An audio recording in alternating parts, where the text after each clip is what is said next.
Hey, salut, c'est Narcisse Kiwari qui vous entretient ce jour. J'espère que vous vous portez très bien, c'est un plaisir pour moi de vous retrouver. Je suis invité à la fin de ce mois dans une église pour partager aux jeunes sur le thème « Vos jeunes auront des visions ». Donc je dois partager un speech inspirationnel, inspirer les jeunes sur la vision, sur l'importance de la vision. Le thème donc utilisé, le passage utilisé pour cette conférence, c'est « Vos jeunes gens auront des visions et vos vieillards auront des rêves ». Mais nous nous concentrons sur la vision des jeunes. Alors, c'est quoi la vision? Quand on parle de vision, on parle d'objectif. On parle de ce qu'on voit dans l'avenir. C'est pas anodin que la Bible nous dise que les jeunes gens auront des visions et les vieillards auront des songes ou des rêves. Il y a une différence notoire entre un songe ou un rêve et une vision. Le rêve est généralement porté sur ce qui s'est passé en arrière. Le rêve est une réponse, est un retour, est un miroir, est une réplique de ce que nous avons vécu comme expérience dans le passé. Alors que le songe, quant à lui, peut venir de Dieu. Souvenez-vous de Joseph qui avait reçu un songe pour l'avertir divinement de ne pas répudier Marie, la mère de Jésus. C'est par songe que l'ange est venu lui parler, est venu le convaincre de ne rien faire, de ne pas chasser l'enfant qu'il portait en son sein. Également, c'est par un songe qu'il a reçu le message de s'enfuir en Égypte.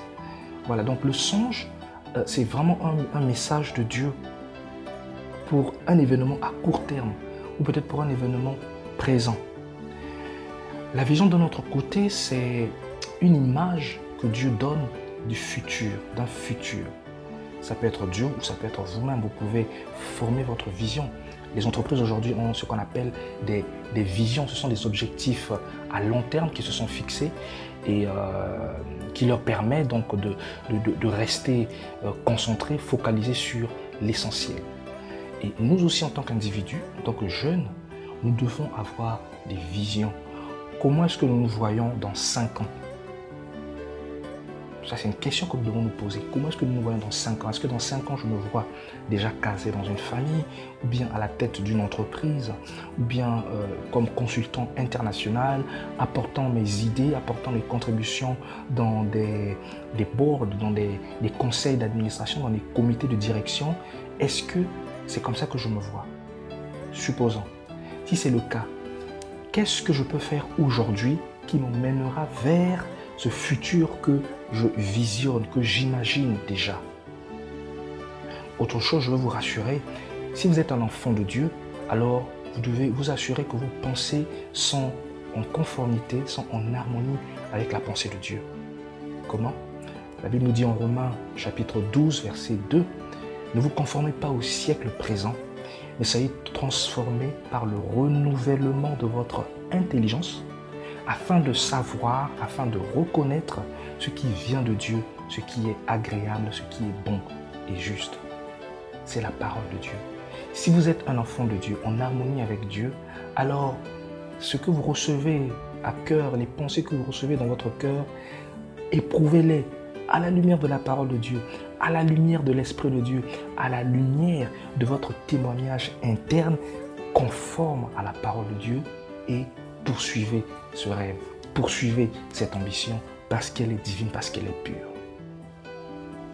Donc pour revenir sur notre vision que nous recevons de Dieu, ou cette vision qui est posée en nous avec conviction, nous devons nous poser des questions sur ce qu'il faut faire pour atteindre cette vision. Les amis gestionnaires de projets ont une idée très claire par rapport à cela. Avant de lancer un projet, on sait déjà quelle est la fin du projet. Regardez un architecte. L'architecte a déjà construit sa maison dans sa tête. Et une fois qu'il a construit la maison dans sa tête, il la met sur papier pour faire des plans, pour faire un planning et pour dresser un chronogramme. Qu'est-ce qui vient avant quoi et après quoi pour atteindre mon objectif à une date donnée? Et l'une des méthodes qu'ils utilisent souvent pour dresser le planning, c'est la méthode rétroactive. C'est-à-dire qu'ils se placent déjà avec le bien et on part en rétroactif. C'est-à-dire, quelle est la dernière chose qu'on peut faire et on remonte. Donc, par exemple, la maison, lorsque la maison est terminée, ce qui reste à faire, c'est l'équipement. Donc, l'équipement sera en dernière position. Après l'équipement, qu'est-ce qui vient? Ce sera certainement le terrassement. Le terrassement, je ne suis pas un gars de la construction. Ce sera certainement arranger le sol, polir le sol, les tapis. Après cela, il y a les enduits. Mais avant les enduits, il y a peut-être l'échafaudage, le plan. Bref, les professionnels de la construction se mettent dans la rétroaction, c'est-à-dire en arrière, pour hiérarchiser ce qui vient après quoi. Nous devons faire la même chose par rapport à notre vie. Je me vois comme un conseiller de grandes institutions financières, même de développement.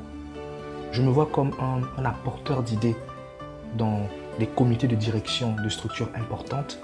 Mais qu'est-ce qu'il me faut au préalable? Je suis appelé dans le futur parce que je suis crédible, parce que j'ai une histoire, parce que j'ai une expérience, parce que j'ai une connaissance que les autres n'ont pas en ce temps-là. Alors, qu'est-ce que je dois faire aujourd'hui pour atteindre? Je dois me cultiver. Je dois capitaliser sur mon expérience passée, tirer les leçons au maximum de mon expérience passée pour atteindre ce que je veux. Autre chose, je vais devoir craft my image, façonner mon image, ce que je reflète en réalité. Je dois façonner cela. Il y a une réalité, nous ne pouvons pas toujours dicter ce que les gens vont penser de nous, mais au moins nous pourrons orienter ce qu'ils pensent de nous. Je me répète, nous ne pourrons pas nécessairement dicter comment les gens ou ce que les gens vont penser de nous, mais nous pouvons orienter leur façon de penser à nous. Nous pouvons travailler notre image afin de refléter une certaine réputation. Si vous reflétez une image d'excellence, une image de propreté, une image de sérieux, vous prenez au sérieux cette discipline, vous allez contraindre les autres à adopter la même chose vis-à-vis de vous. Le respect de votre parole, la ponctualité, l'honneur, toutes ces choses, vous allez façonner, orienter la perception que les gens ont de vous. Si vous êtes quelqu'un d'arrogant, les gens vous traiteront d'arrogant, les gens ne vous respecteront pas. Donc, veillons sur nous-mêmes, travaillons sur nous-mêmes et nous allons par extension, par déduction, influencer comment les gens pensent à nous, comment les gens nous perçoivent. Donc nous parlons de la vision, l'importance de la vision, l'importance de savoir où on va, l'importance d'avoir une direction de vie, de ne pas mener une vie désordonnée. La Bible nous dit, je ne connais pas exactement le passage, mais il est écrit que un peuple sans vision et sans frein.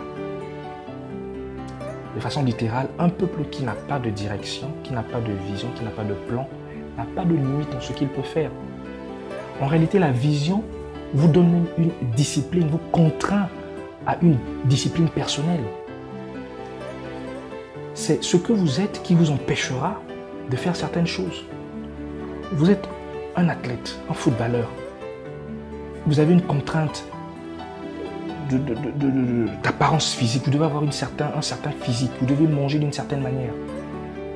Mais vous allez contrôler ce que vous mangez dans la rue. Si on vous invite, voilà la moimbe, voilà certains aliments que vous devez consommer le soir, vous serez capable de dire non, je surveille mon poids, je surveille... bref, j'ai un objectif que je dois atteindre et donc il y a certaines choses que je ne vais pas. Lorsque vous savez où vous devez aller, vous saurez automatiquement où vous ne devez pas aller. Vous saurez exactement quel chemin ne pas prendre pour arriver là où vous devez aller.